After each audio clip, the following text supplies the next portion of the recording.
The film Jojo Rabbit, directed and written by Taika Waititi, takes place in Germany during the final years of World War II. The story follows Johannes Betzler, a 10-year-old boy deeply indoctrinated by the Nazi regime. From the very beginning, the narrative blends satire and emotion, exploring how childhood innocence can be shaped by propaganda and at the same time transformed through human connection. Right in the opening, the audience is introduced to Jojo's world in a peculiar way. A montage shows crowds exalting Adolf Hitler, while a German version of the Beatles' song "I Want to Hold Your Hand" plays. This sequence sets the tone of the film. Nazism, for many citizens, especially children, was presented as a kind of collective passion, something almost pop. This exaltation is seen through Jojo's eyes, as he idolizes Hitler as his greatest hero. Jojo's devotion takes shape in his imaginary friend, a caricatured version of Hitler, played by Waititi himself. This Hitler is not the real leader, but rather an exaggerated representation of the ideas the boy has absorbed. He is playful, childish, and serves as a release valve for Jojo's insecurities, appearing in crucial moments to encourage him or reinforce his distorted view of reality.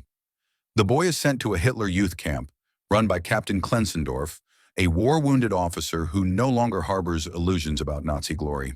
Alongside Klenzendorf is the energetic Fräulein Rahm, who repeats ideological indoctrination without any filter. The camp functions as a cruel parody. Children are taught to handle weapons, instructed to distrust Jews, and to worship Hitler without question. Jojo, small and timid, tries to fit in. However, when asked to kill a rabbit as proof of courage, he refuses. The gesture is seen as cowardice, and he earns the nickname Jojo Rabbit, becoming the target of mockery among his peers. Humiliated, Jojo runs off to talk with his imaginary friend, who encourages him to embrace the nickname and prove he is not weak.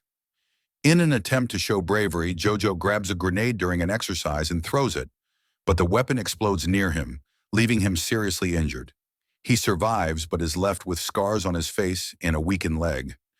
This keeps him from continuing military training and forces him to spend more time at home. His mother, Rosie, then takes care of him. Rosie is Jojo's counterpoint, a charismatic, spirited woman who resists the regime. She treats him with affection, but without overlooking his obsession with Nazism. Even so, Jojo continues to believe in the Führer, not realizing at first that his mother secretly opposes the regime. At home, Jojo begins to feel isolated. He no longer takes part in the camp activities and spends his days immersed in his imaginary world. One day, while investigating strange noises, he discovers that his mother is hiding a young Jewish girl, Elsa, within the walls of their house.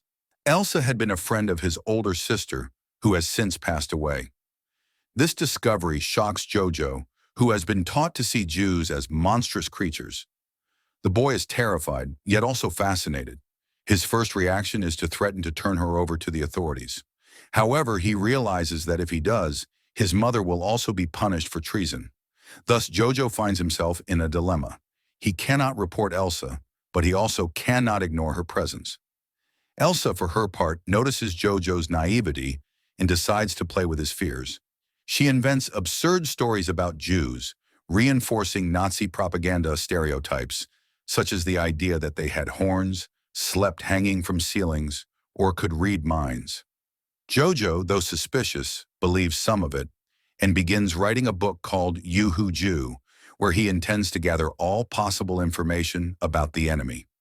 In practice, the book becomes a reflection of his confusion and of his gradual transformation. Their coexistence evolves tensely, but gradually turns into friendship. Jojo, who initially saw Elsa as an enemy, begins to see her as a real person, sensitive and courageous. He develops an innocent crush on her, though Elsa sees him more as a younger brother who needs protection from his own ignorance.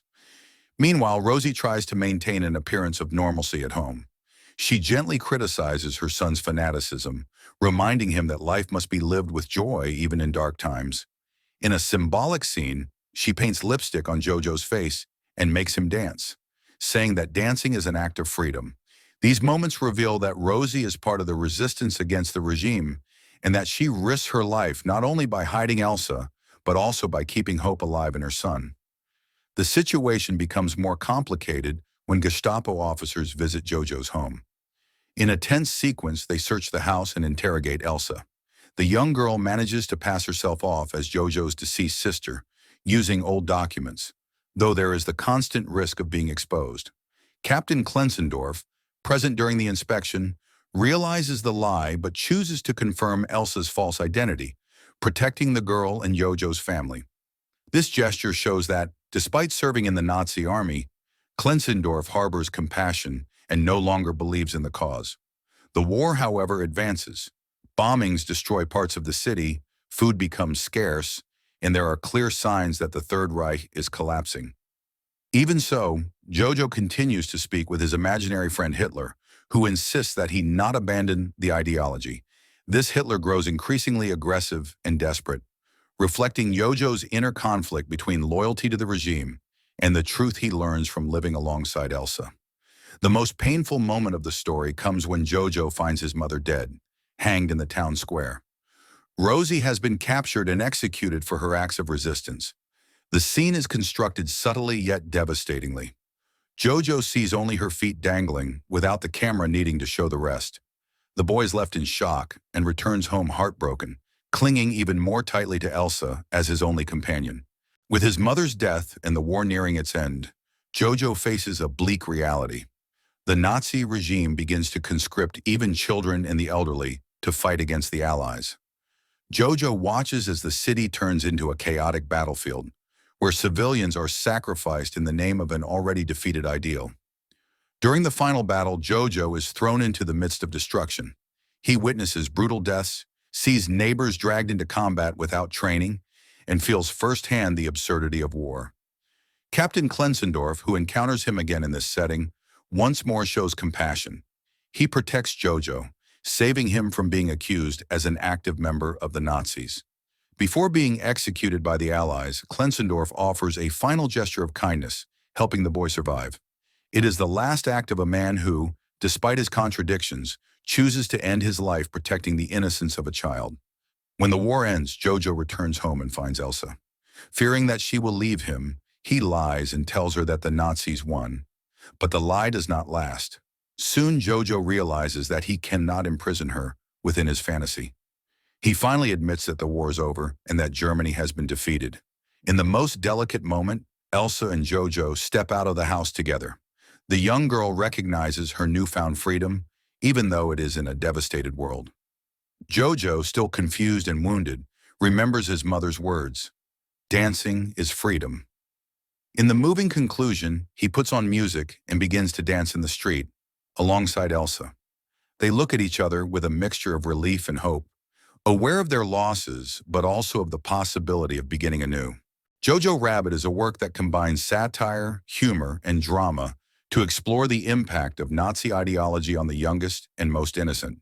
The film portrays the process of dismantling fanaticism in a child, showing how human connection and affection can overcome the hatred propagated by totalitarian regimes. At the same time, it is a tribute to the silent resistance of ordinary people, like Rosie, who risked their lives to save others. The narrative, divided between fantasy and reality, invites the audience to reflect on the dangers of ideological blindness, but also on the capacity for transformation and hope, even in the darkest periods of history. The ending, with Jojo and Elsa dancing, seals this message with delicacy. Despite loss and pain, life goes on, and there is always room for freedom and the renewal of humanity.